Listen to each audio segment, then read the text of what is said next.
সাল্লাল্লাহু আলাইহি ওয়াসাল্লাম 5 ওয়াক্ত নামাজ নিয়ে আসছেন। আমাদের নবী উম্মতকে দেখায় গেছেন নামাজ কিভাবে পড়তে। আমার নবী নামাজ পড়ে দেখাইছেন, বলে দেখাইছেন। আমার নবী সাল্লাল্লাহু আলাইহি ওয়াসাল্লাম জীবনের শেষ সময় যখন জান যাবে অবস্থা, তখন উম্মতকে ডেকে বলতেছে, ও আমার সাহাবা, আমার উম্মতদেরকে বলে দিবা আসসালাত আসসালাত, নামাজ ছাড়বা না কোনোদিন। ও আমার উম্মত, নামাজ কোনোদিন তোমরা ছাড়বা না। নবী সাল্লাল্লাহু আলাইহি ওয়াসাল্লাম একদম অসুস্থ হয়ে গেছেন।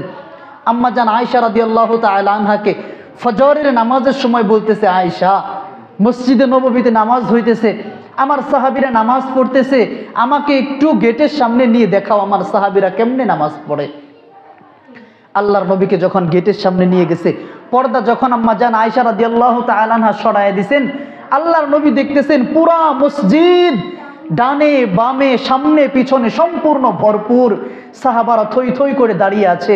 এক সাহাবী নামাজ পড়াইতেছে, আল্লাহর নবী অজস্রে কান্না করে বলতেছে, আয়েশা, আমার এই 23 বছরের দিবানিশির মেহনত কাজে লাগছে। আমার সাহাবায়ে কেরাম তো নামাজ পড়তেছে, আমি আল্লাহর দ্বীনকে তো পরিপূর্ণ প্রতিষ্ঠিত করে দিছি। সুবহানাল্লাহ। আমার সাহাবীরা তো নামাজ পড়তেছে। আল্লাহর নবী সাল্লাল্লাহু আলাইহি ওয়াসাল্লামের সাহাবীরা বলে, আল্লাহর নবী পুত পবিত্র হওয়া সত্ত্বেও নবী যখন নামাজে দাঁড়াইতেন, সাহাবীরা বলে তাওয়াররামাত কদামাহু, আমার নবীর 2টা পা একদম ফুলে পার মধ্যে পানি চলে আসতো।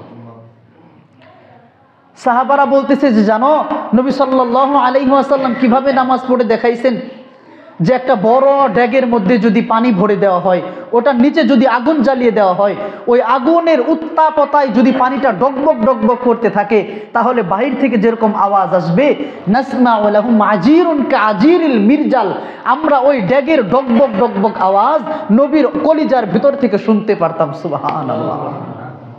আম্মা জান আয়েশা রাদিয়াল্লাহু তাআলা আনহা বলে, জানো তোমাদের নবী কিভাবে নামাজ পড়ছে? আল্লাহর নবী এশার নামাজের পরে 2 রাকাত নামাজে দাঁড়াইছেন। 2 রাকাত নামাজে বেলালের ফজরের আজান পর্যন্ত কোনো রুকুও দেন নাই, কোনো সেজদাও দেন নাই। একটা আয়াতে কারীম তেলাওয়াত করছে আর কান্না করছে, আয়াত তেলাওয়াত করছে আর কান্না করছে। কান্না করতে করতে বেলাল ফজরের আজান দিয়ে দিছে। সুবহানাল্লাহ। আম্মা জান আয়েশা বলে, জানো তোমার নবী কোন আয়াত তেলাওয়াত করছিল?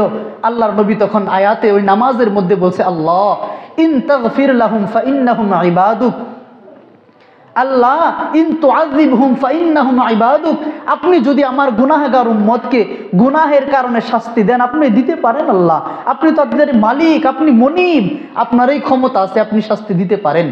ওয়া ইন তাগফির লাহুম ফাইন্নাকা আনতাল আজিজ, আর আপনি যদি আমি নবীর দিকে তাকাইয়া, আমি দয়ার মায়ার নবীর দিকে তাকাইয়া আমার গুনাহগার উম্মতকে মাফ করে দেন, আল্লাহ আপনার তো এই ক্ষমতা আছে, আপনাকে বাধা কে দিবে?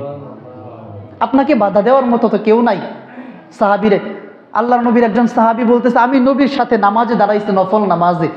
নবী 2 রাকাতের প্রথম 1 রাকাতে 10.5 পারা কোরআন তেলাওয়াত করছে। সুবহানাল্লাহ। এরপরে রুকু একটা দিছে, ওই 10.5 পারা তেলাওয়াত করতে যতক্ষণ লাগছে, নবীর ওই রুকুতে ততক্ষণ সময় কাটাইছে। এরপরে সেজদা 2টা দিছে 10.5 পারা সমান। ওই সাহাবী বলতেছে যে, আমি 2য় রাকাতে নবীর পিছন থেকে হাত ছেড়ে দিয়ে আলাদা হয়ে গেছি। আমি বুঝতে পারছি নবী যে নামাজ পড়তেছে, এই নামাজ আমার পক্ষে শেষ করা সম্ভব না। আমার নবী পুত পবিত্র হওয়া সত্ত্বেও কিভাবে নামাজ পড়ছে। হযরত উসমান রাদিয়াল্লাহু তাআলা আনহু 1 রাকাত 2 রাকাত নামাজে দাঁড়াইছেন, 1 রাকাতে 1 খতম কোরআন পড়ে তারপরে রুকু দিছে। এটা ছিল তাদের নামাজ। নবী এরকম নামাজ আমাদেরকে শিখাইছেন। হযরত ওমর ফারুক রাদিয়াল্লাহু তাআলা আনহু নামাজের মধ্যে দাঁড়াইছেন, একজন তার পেটের মধ্যে ছুরি দিয়ে আঘাত করছে। যখন আঘাত করছে তিনি অজ্ঞান হয়ে গেছে। যখন তার হুঁশ আসছে, তিনি এটা বলে নাই যে আমাকে হাসপাতালে নিয়ে যাও, হাকিমের কাছে নিয়ে যাও। তিনি তখন বলতেছে, আসল্লান নাস, আমি যে 1 রাকাত পড়িয়েছিলাম আর 1 রাকাত বাকি ছিল, ওই 2য় রাকাতটাকে তোমরা পূরণ করে নিছো? বলতেছে, হ্যাঁ পূরণ করে নিছি। আমরা 5 ওয়াক্ত নামাজ পড়তে চাই না।